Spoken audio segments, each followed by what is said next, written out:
the International Labor Organization, and greetings from the Cooperatives unit in Geneva. Allow me to thank Roberta for inviting me to share my thoughts on cooperative identity. Having spent 3 years in Napoli as a child and my graduate studies, 1 year in Bologna, Italy in general and Bologna are in particular very close to my heart. I'm therefore sorry not to be able to join you in person, but only through video message. As some of you may know, I'm a Turkish economist. I have been heading the cooperatives unit of the ILO for the past 11 years. And this is the unit responsible for the ILO's work on the cooperatives and the wider social and solidarity economy portfolio. I started, in fact, during the United Nations International Year of Cooperatives, and the dynamics then was that the world was reawakening to the relevance of cooperation and the values of and principles of cooperatives in the aftermath of the financial crisis. And the cooperative researchers were documenting the ways cooperatives in different sectors, mutuals were shielding their members and users from undue risk around the crisis. At the same time, a related and parallel trend was evolving, and that was the growing enthusiasm around the wider social and solidarity economy. For me, it was always very clear cooperatives were a key building block for the social and solidarity economy. And I don't mean this only because cooperatives are one of the organizational forms that go under the social and solidarity economy in the laws, policies, and de facto in reality. But I was always convinced that what makes cooperatives unique as an organizational form is in their identity, meaning their values and principles. And the way I also chose to engage with the social and solidarity economy was very similar. What are the values and principles driving it?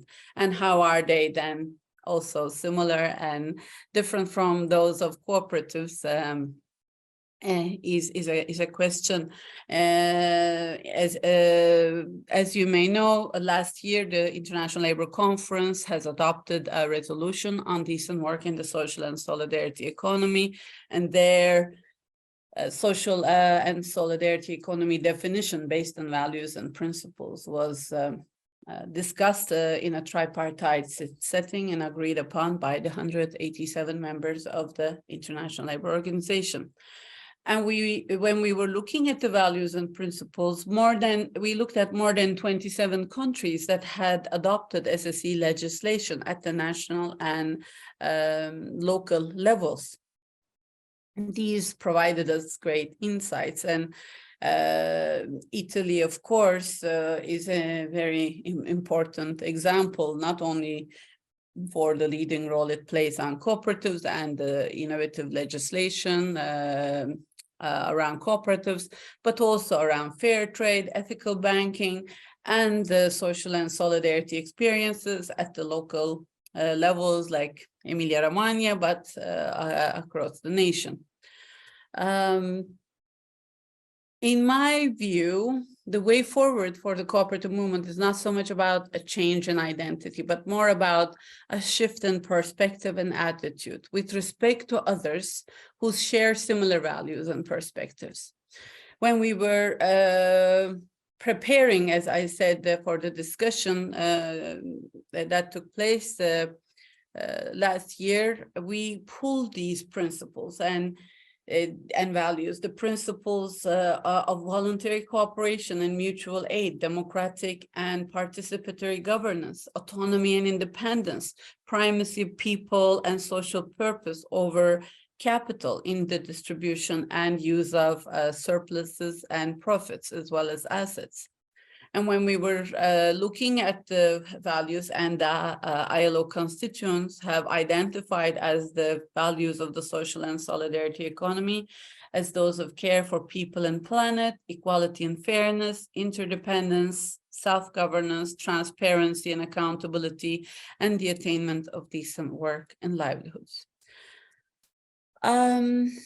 So these are, as you know, very similar, very close to the cooperative values and principles, overlapping in most cases. I now would like to reflect on the perspective and attitude change that from the cooperative movement and toward a careful opening or a prudent overture to the larger social and solidarity economy. In, I think, Italy, you already have great advancements in this regard, and you have also worked in different international development contexts, advancing cooperative values and principles and working. I also want to say just a few words before closing on young cooperators. Every generation, of course, comes with its different solutions to its own challenges and needs. And for instance, the development of the co-op movement in the social and care services arena has come about in the past 40, 50 years with the widespread recognition for childcare needs of households. And Italy, of course, was very much a lead in this with social cooperatives and the law. Similarly, the use of the community-owned renewable energy cooperatives is a recent phenomenon of the 20 years, or in the digital economy, the use of the cooperative model is even more recent, going back a decade or so with the development of this in the last decade. I know Italy has a great number of youth cooperative initiatives. It's essential as per Cooperative Principle 6 on cooperation between cooperatives that well-established cooperative movement accompanies, helps, incubates, and helps grow these young cooperators initiatives. The world is constantly changing. Naturally, the way the new generations engage with the world is also changing. They are rediscovering cooperative values and principles. They are engaging with it, interpreting it, and adapting it to their needs. And the cooperative movement can share with the new generations how their experiences worked and what were the pitfalls they faced. They may also want to do it with openness, curiosity, and humility to ask questions as to what is it they want to use the cooperative model for.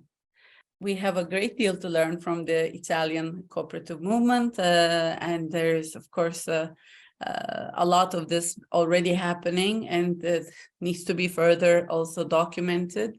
And the ILO resolution on decent work and the SSC will have an accompanying, in fact, an accompanying 7-year office-wide strategy and action plan, which was adopted in November last year. So as we are implementing, we will continue to look at our friends and allies and partners in the cooperative movement to work together. I see the way forward for cooperative values and principles filled with bright light and great potential in this context. And I wish you successful deliberations during your event. Thank you.